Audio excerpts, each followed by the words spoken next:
हातकणंगले लोकसभा मतदारसंघाचे महायुतीचे उमेदवार खासदार धैर्यशील माने यांच्या प्रचाराला रंगत आली आहे. माने यांच्या प्रचारार्थ इचलकरंजीत युवतींचा मेळावा आयोजित करण्यात आला होता.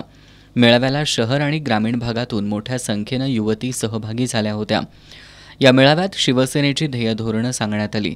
मोदींचे हात बळकट करण्यासाठी पुन्हा धैर्यशील माने यांना निवडून देण्याची जबाबदारी सध्या युवा वर्गावर असून त्यांच्या पाठीशी ठामपणे उभं राहण्याचं आवाहन यावेळी करण्यात आलं.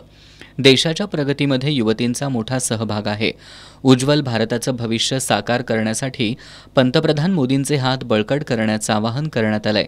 मेळाव्याला युवती जिल्हाध्यक्षा सोनाली शिंत्रे, युवासेना जिल्हाप्रमुख राकेश खोंद्रे, उपजिल्हाप्रमुख गीता बोरकर, तालुका प्रमुख ममता जाधव, सलोनी शिंत्रे, दीपश्री पाचोरे, शहर प्रमुख स्नेहल घोरपडे, अश्विनी सुतार, विभाग प्रमुख सुप्रिया वायंगडे, अवनी मेहतर यांच्यासह शिवसेनेचे पदाधिकारी उपस्थित होते.